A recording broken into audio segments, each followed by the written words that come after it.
നിയമസഭാ തെരഞ്ഞെടുപ്പിലെ വീഴ്ചകൾ എണ്ണിപ്പറഞ്ഞ് CPM തൃശൂർ ജില്ലാ സെക്രട്ടേറിയറ്റ് യോഗം. റിപ്പോർട്ടിൽ ഉന്നത വിദ്യാഭ്യാസ മന്ത്രിയായിരുന്ന ഡോക്ടർ ആർ ബിന്ദുവിനെതിരെ രൂക്ഷ വിമർശനം. ബിന്ദു സ്വന്തം മണ്ഡലത്തിൽ താമസിക്കാതിരുന്നത് വൻ തിരിച്ചടിയുണ്ടാക്കി.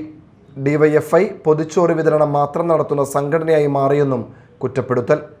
നിയമസഭാ തെരഞ്ഞെടുപ്പിലെ വീഴ്ചകൾ എണ്ണിപ്പറഞ്ഞ് CPM തൃശൂർ ജില്ലാ സെക്രട്ടേറിയറ്റ് യോഗം. റിപ്പോർട്ടിൽ ഉന്നത വിദ്യാഭ്യാസ മന്ത്രിയായിരുന്ന ഡോക്ടർ ആർ ബിന്ദുവിനെതിരെ രൂക്ഷ വിമർശനം. ബിന്ദു സ്വന്തം മണ്ഡലത്തിൽ താമസിക്കാതിരുന്നത് വൻ തിരിച്ചടിയുണ്ടാക്കി. നിയമസഭാ തെരഞ്ഞെടുപ്പിലെ കനത്ത തോൽവിക്ക് പിന്നാലെ CPM തൃശൂർ ജില്ലാ സെക്രട്ടേറിയറ്റിൽ അവതരിപ്പിച്ച റിപ്പോർട്ടിലാണ് ജില്ലയിലെ പാർട്ടിയുടെ അടിത്തറ ഇളകിയെന്ന് വ്യക്തമാക്കുന്ന കണക്കുകൾ നിരത്തുന്നത്. 2021 നിയമസഭാ തെരഞ്ഞെടുപ്പിൽ ലഭിച്ച വോട്ടിനേക്കാൾ 1,30,000 വോട്ടുകൾ ചോർന്നുവെന്നാണ് സെക്രട്ടേറിയറ്റിൽ അവതരിപ്പിച്ച റിപ്പോർട്ടിൽ വ്യക്തമാക്കുന്നത്. ഉന്നത വിദ്യാഭ്യാസ മന്ത്രിയായിരുന്ന ഡോക്ടർ ആർ ബിന്ദുവിനെതിരെ രൂക്ഷമായ വിമർശനമാണ് റിപ്പോർട്ടിലുള്ളത്. മണ്ഡലത്തിലെ MLAയും മന്ത്രിയുമായിരുന്നിട്ടും ഡോക്ടർ ആർ ബിന്ദു തൃശൂരിൽ താമസിച്ചത് ഇരിങ്ങാലക്കുടയിൽ വൻ തിരിച്ചടിക്കിടയാക്കി.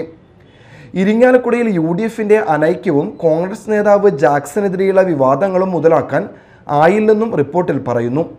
നാട്ടിക MLA CC മുകുന്ദൻ BJPയിലെത്തിയതിൻ്റെ പ്രത്യാഘാതം കൊടുങ്ങല്ലൂരിലും നാട്ടികയിലും ഉണ്ടായി.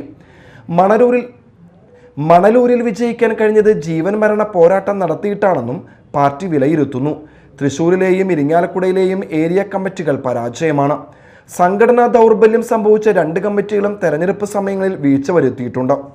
ജില്ലയിൽ 9 മണ്ഡലങ്ങളിൽ വിജയിക്കാൻ സാധിച്ചെങ്കിലും ലഭിച്ചത് കഴിഞ്ഞ നിയമസഭാ തെരഞ്ഞെടുപ്പിനേക്കാൾ കുറഞ്ഞ വോട്ടുകളാണ്. റിപ്പോർട്ടിൽ DYFIക്കെതിരെയും രൂക്ഷമായ വിമർശനമുണ്ട്. പൊതിച്ചോറ് വിതരണം മാത്രം നടത്തുന്ന സംഘടനയായി തൃശൂരിലെ DYFI മാറിയെന്നും റിപ്പോർട്ടിൽ കുറ്റപ്പെടുത്തുന്നു. Media time, Thrissur.